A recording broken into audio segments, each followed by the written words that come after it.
जय हिंद दोस्तों, जय हिंद बच्चों। ज्योग्राफी 365 में आपका स्वागत है। जिस प्रकार हमने एमसीक्यू की जो टेस्ट सीरीज शुरू की थी, वो आज लगभग ये पूरी होने वाली है। सारे लेसनों की हमने एमसीक्यू विस्तृत व्याख्या के साथ निकाले हैं और इसके बाद जो आपको एग्जाम के अंदर रेगिस्तान के प्रश्न पूछे जाते हैं, उनकी टेस्ट सीरीज हम ज्योग्राफी में शुरू करने वाले हैं। इसके साथ साथ हमारी हिस्ट्री की एमसीक्यू टेस्ट सीरीज स्टार्ट है ही, और एक दो दिन के अंदर हमें पॉलिटिकल साइंस की भी एक टेस्ट सीरीज शुरू करने जा रहे हैं। इस प्रकार से आपकी हिस्ट्री, पॉलिटिकल और ज्योग्राफी की जो शानदार तैयारी है वो अपने यूट्यूब पर हो जाएगी। लगभग आप इसके अंदर 95-97 के आसपास नंबर कवर है, आराम से कर लोगे। तो आज हम स्टार्ट करते हैं इस 8वें लेसन का ये सेकंड वीडियो, जिसमें 19 नंबर क्वेश्चन है कि अलग अलग कीमत की वस्तु को अलग अलग कीमत की वस्तु को दो देशों में विक्रय करने की प्रथा क्या कहलाती है?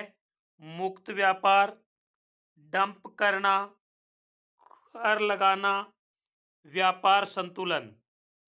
तो देखिए, लागत की दृष्टि से नहीं, अपितु अलग अलग कीमत की वस्तु को दो देशों में विक्रय करना है, वो क्या कहलाता है?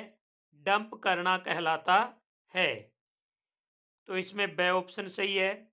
क्वेश्चन नंबर 20 है, एक ही देश के द्वारा अन्य देशों एक ही देश के द्वारा अन्य देशों को आयात एवं निर्यात की गई वस्तु और सेवाओं की मात्रा का प्रलेखन कहलाता है। यानी एक ही देश के द्वारा अन्य देशों को जो चीज़ मंगवाई जाती है अन्य देशों से, या अन्य देशों के अंदर जो वस्तु और सेवाएं भेजी जाती हैं, उनका लेखा जोखा, उनकी मात्रा का प्रलेखन क्या कहलाता है? मुक्त व्यापार, डंप करना, एक कर लगाना, व्यापार संतुलन। तो इस प्रकार की स्थिति को हम क्या कहेंगे? हम इसे कहेंगे व्यापार संतुलन। तो इसमें द ऑप्शन सही है। क्वेश्चन नंबर 21 है, सैलरी शब्द लेटिन भाषा के किस शब्द से बना है? बड़ा शानदार प्रश्न है। Option A salary um, option B salary यम, से सैलरी, द सैलरीट। तो सैलरी शब्द है वो एक लेटिन भाषा का तो शब्द है, लेकिन किससे बना है? ये बना है सैलरी अम से। याद रखना, इसमें ए ऑप्शन सही है। ये बना है सैलरी अम से, और सैलरी अम का शाब्दिक अर्थ होता है नमक के द्वारा भुगतान। नमक के द्वारा भुगतान है वो इसका शाब्दिक अर्थ होता है। तो पहले क्या होता था, क्योंकि उस समय समुद्र के जल से नमक बनाने की विधि लोगों को इतनी पता नहीं थी, और इससे माइनिंग नमक बनाया जाता था जो बहुत ही महंगा और दुर्लभ होता था। इसलिए उस टाइम भुगतान का ये एक माध्यम बना था। ठीक है। क्वेश्चन नंबर 22 है, वो है अंतर्राष्ट्रीय व्यापार का परिणाम है। अंतर्राष्ट्रीय व्यापार का परिणाम क्या है भाई?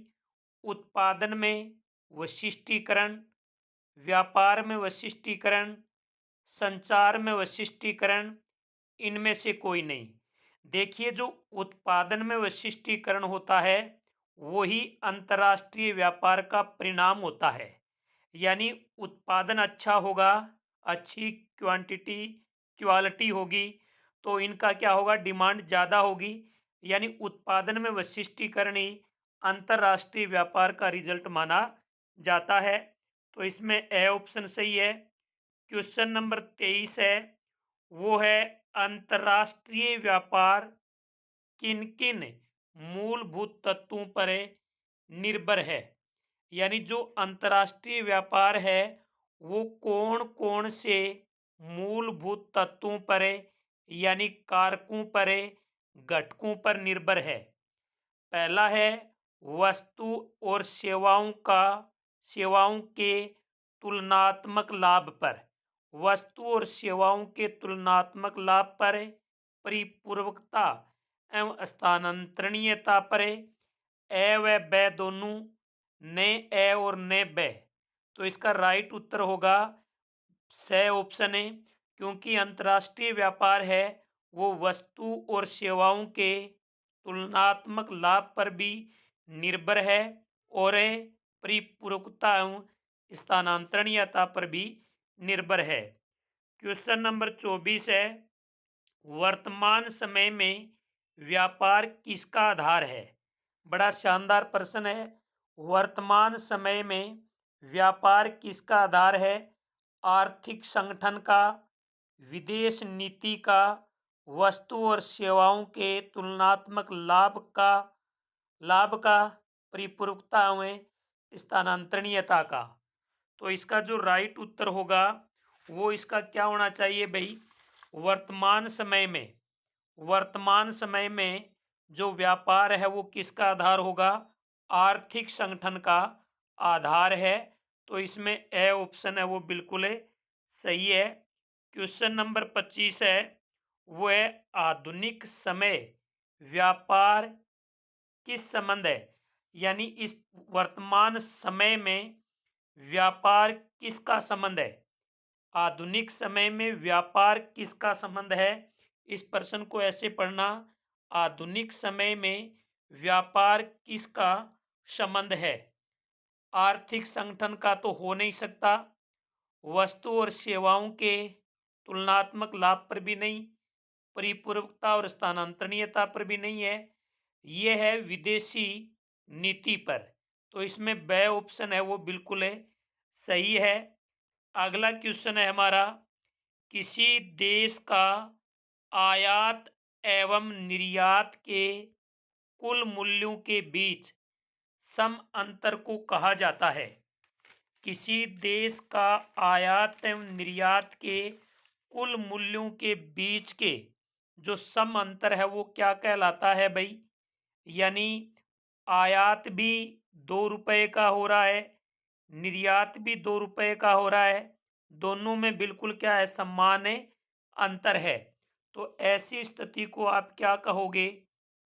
मुक्त व्यापार, कर लाभा व्यापार, डंप करना, व्यापार संतुलन। तो इसे कहते हैं हमें व्यापार संतुलन। इसे व्यापार संतुलन कहा जाता है। एक ऋणात्मक व्यापार होता है और एक धनात्मक व्यापार होता है। यानी धनात्मक व्यापार में तो निर्यात मूल्य उस देश के आयात मूल्य से अधिक हो जाता है और ऋणात्मक मूल्य में इसका विपरीत हो जाता है। क्वेश्चन नंबर 27 है, दो देशों के द्वारा एक दूसरे के साथ होने वाला व्यापार कहलाता है। दो देशों के द्वारा इसमें नाम दिया है तो वो हो जाएगा आपका द्विपार्श्विक व्यापार। दो देशों का नाम दिया है और यानी दो से अधिक देशों के, यानी अनेक देश आपस में मिलकर के कोई व्यापार करते तो वो होता बहुपार्श्विक व्यापार। यानी अनेक सारे देश मिलकर के व्यापार करते तो वो बहुपार्श्विक व्यापार होता। दो देशों के मध्य हो रहा है तो वो द्विपार्श्विक व्यापार कहलाता है। क्वेश्चन नंबर 28, अंतर्राष्ट्रीय व्यापार की दुनिया का मुख्य प्रवेश द्वार है। अंतर्राष्ट्रीय व्यापार की दुनिया का मुख्य प्रवेश द्वार क्या है।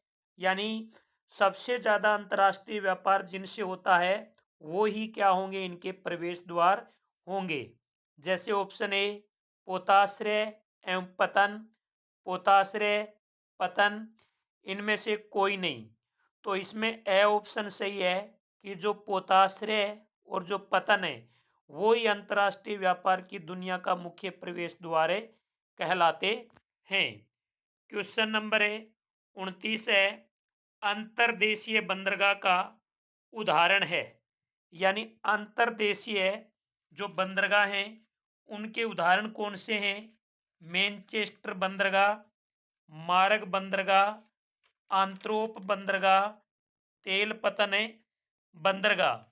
तो देखिए अंतर्देशीय जो पतन है वो वो कौन कौन से हैं भाई? इनके उदाहरण कौन सा है? इनका उदाहरण है मैनचेस्टर पतन।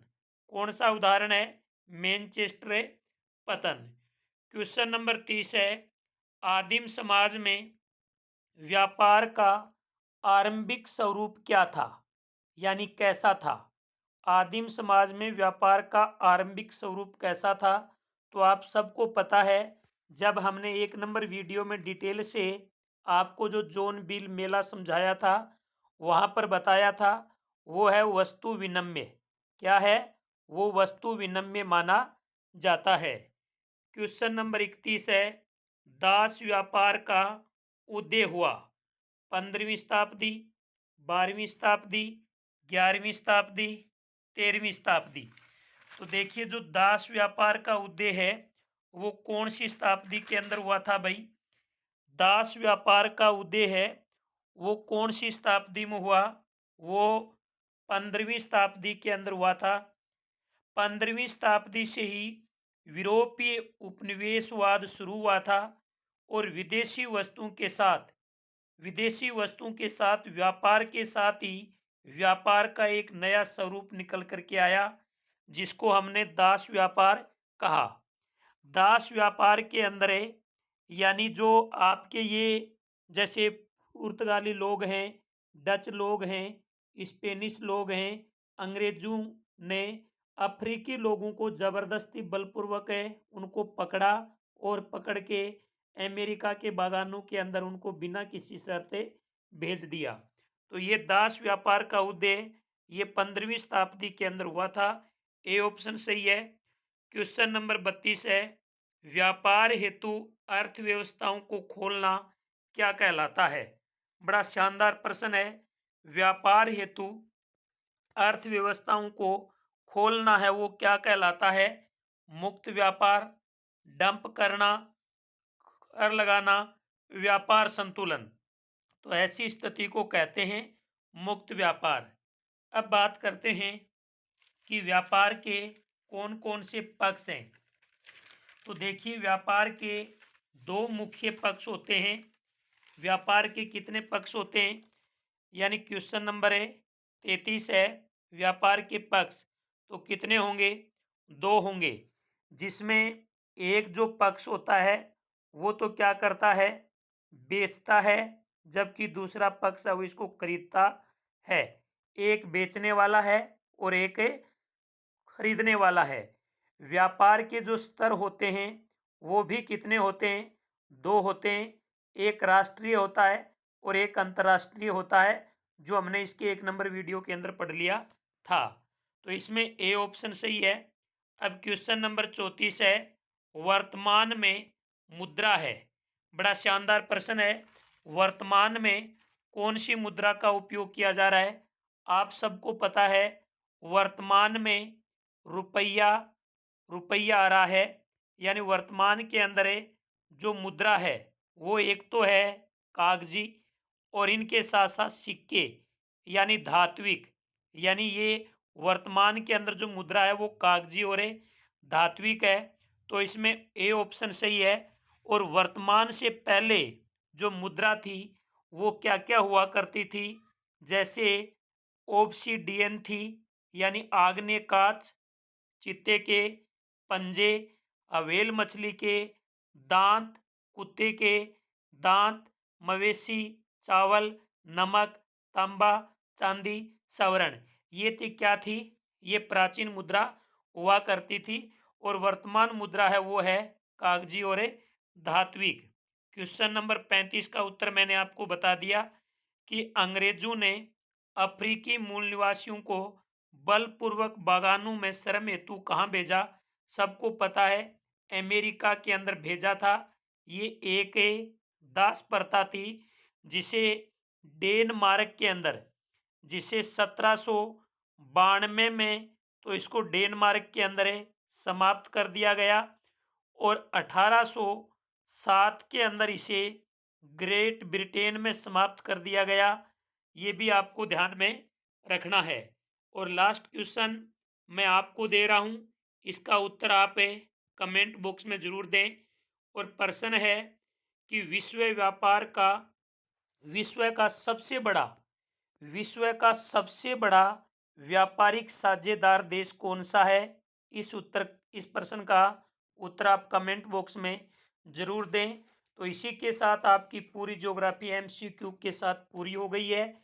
अब हम इसमें लेके आएंगे जो आपके रेगिस्तान वाले 5 या 7 क्वेश्चन पूछे जाते हैं, उनके वीडियो जल्द ही आपको देखने को मिलेंगे।